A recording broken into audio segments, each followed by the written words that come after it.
Voici la troisième séquence de la série le dihybridisme. Donc, dans les deux séquences précédentes, on a un peu expliqué les notions de base de ce cours, c'est-à-dire les notions qu'il faut maîtriser pour arriver à traiter correctement un exercice de dihybridisme. Dans cette troisième séquence, donc voilà la partie 3, on va expliquer comment se fait une bonne rédaction d'hypothèses. Je rappelle qu'il faut toujours commencer par des hypothèses qui sont justifiées à partir de l'énoncé de l'exercice.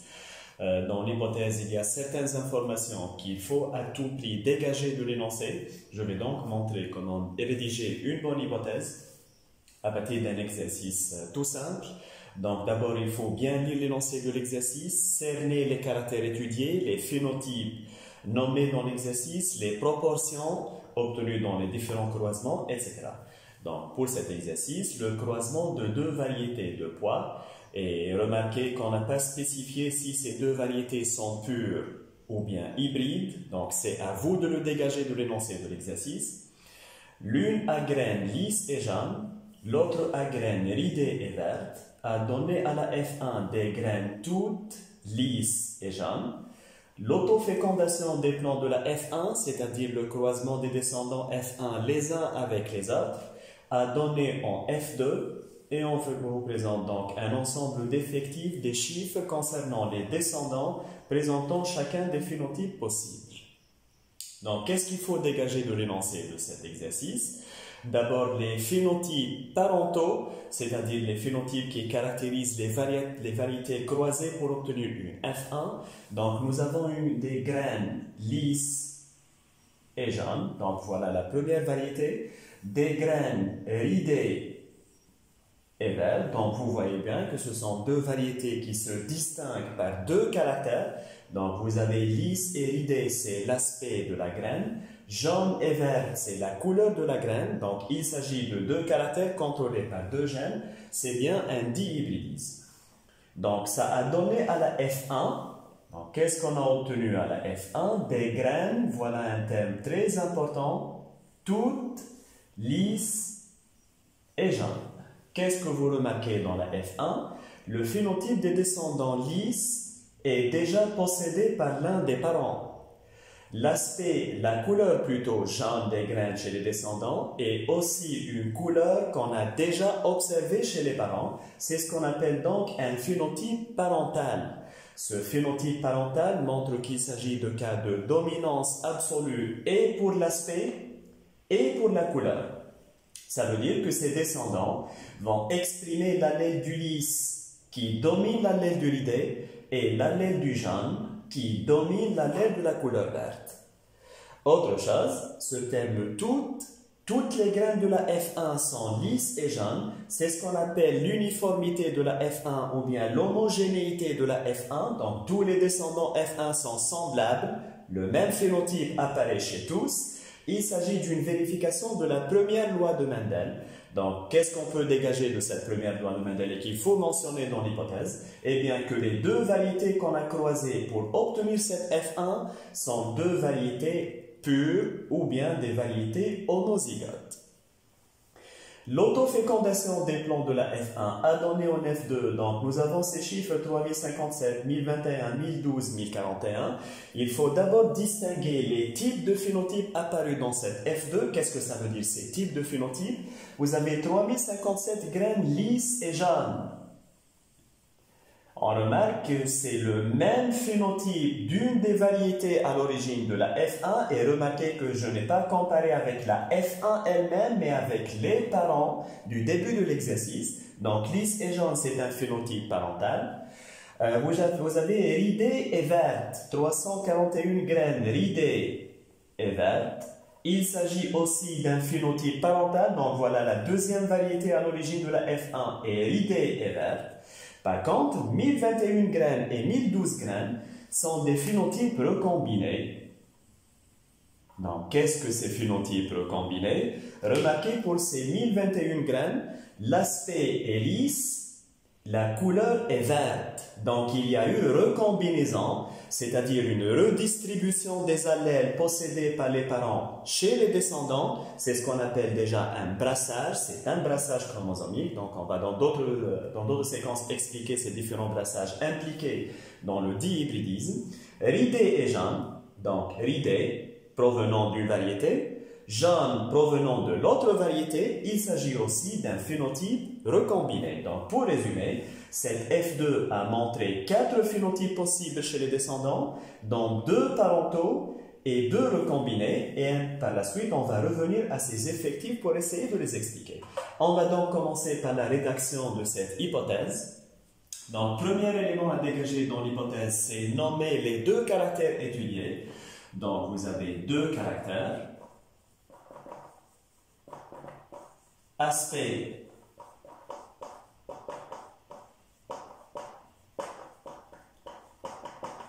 et couleur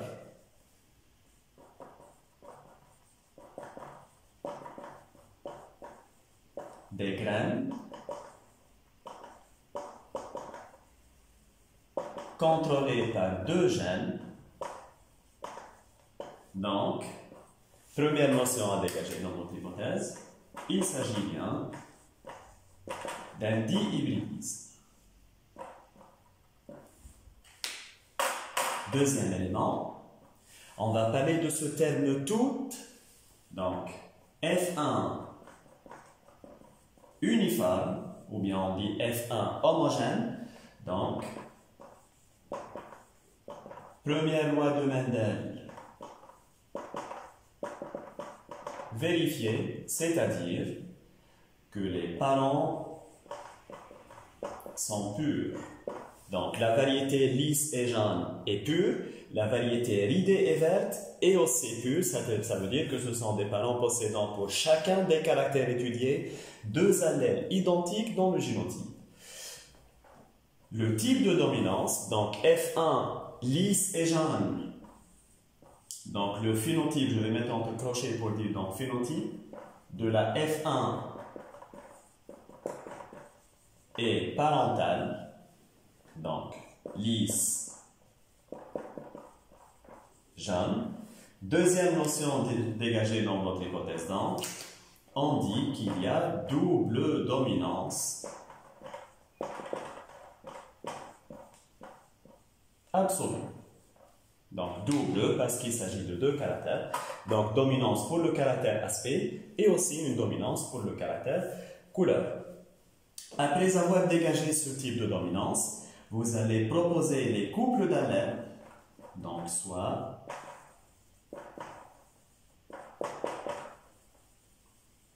les couples d'allèles. Donc, personnellement, je crois que le meilleur choix,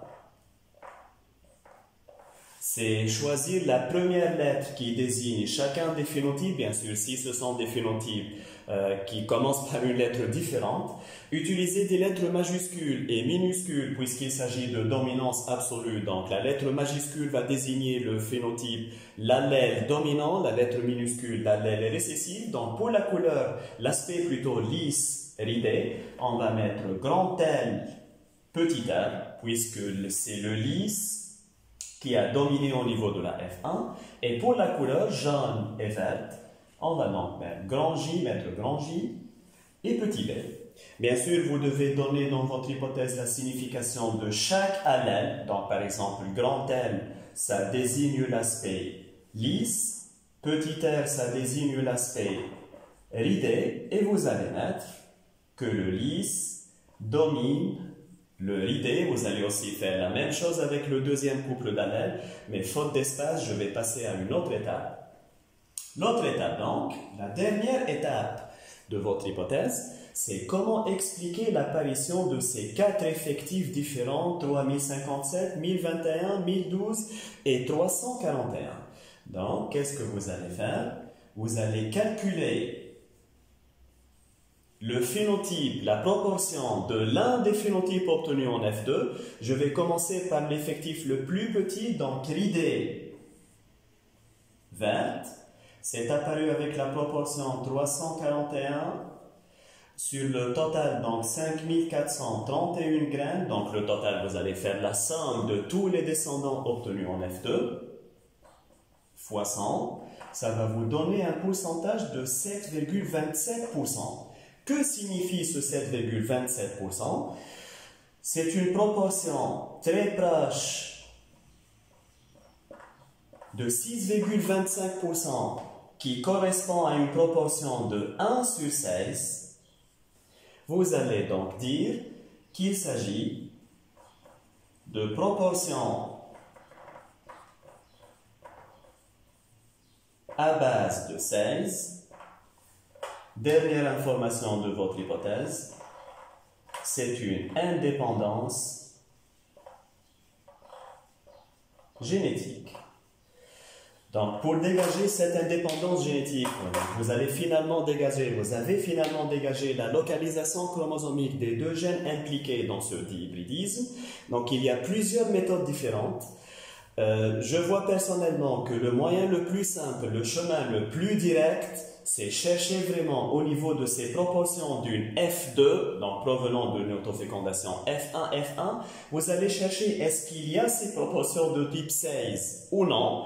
Si c'est le cas, c'est une indépendance génétique parce que ces 16e proviennent de gamètes équiprobables, donc un quart, un quart, un quart, un quart, même chose pour l'autre parent, un quart fois un quart, ça va faire apparaître ces proportions de type 16. Si ce ne sont pas des 16e, par exemple, vous avez calculé la proportion la plus faible, vous avez trouvé par exemple, je dis n'importe quoi, un pourcentage de 10,5%. 10,5%, c'est très loin de 6,25%, un 16e, donc il ne s'agit pas d'une indépendance génétique, c'est plutôt une liaison génétique, et vous serez par la suite amené à dégager s'il s'agit d'une liaison partielle ou bien d'une liaison absolue, ça va faire l'objet d'une autre séquence. Il y a une autre méthode donc, où on suppose qu'il s'agit d'une indépendance génétique, donc vous allez mettre hypothèse, les deux gènes sont indépendants.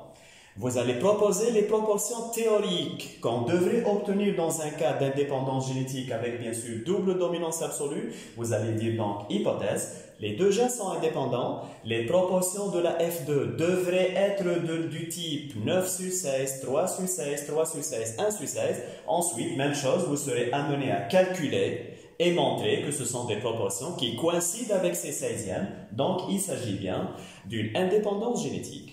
Donc, si on résume tout ce qu'on a mis dans cette hypothèse, il faut d'abord dégager cette notion de dihybridisme en nommant les deux caractères étudiés. Il faut ensuite parler de la première loi de Mendel, si elle est vérifiée ou pas, selon le type de la F1 obtenue, est-ce qu'elle est homogène ou bien hétérogène. Dégager le type de dominance à partir de la F1, bien sûr, dans ce cas, c'est une double dominance absolue puisque le phénotype de la F1 est parental. Et enfin, terminez votre hypothèse par la localisation chromosomique des gènes. Donc, je vous ai montré le moyen le plus simple. Vous pouvez raisonner par n'importe quel autre raisonnement qui doit être logique et justifié à partir de l'énoncé. Donc, vous allez dire si les gènes sont indépendants ou bien liés. Vous pouvez ajouter un autre détail, un dernier détail dans votre hypothèse. Puisqu'il s'agit d'une indépendance génétique, vous allez mettre qu'il y a brassage interchromosomique. Dans la prochaine séquence, je vais laisser ce même exercice et passer à la deuxième étape de l'interprétation des résultats parce qu'on n'a pas encore répondu à toute la question. La deuxième étape, donc, c'est vérifier l'ensemble de ces informations de votre hypothèse pour réaliser le croisement théoriquement et tomber sur des résultats théoriques qui coïncident avec les résultats pratiques de l'exercice et dire donc enfin que les résultats sont conformes et que l'hypothèse est vérifiée.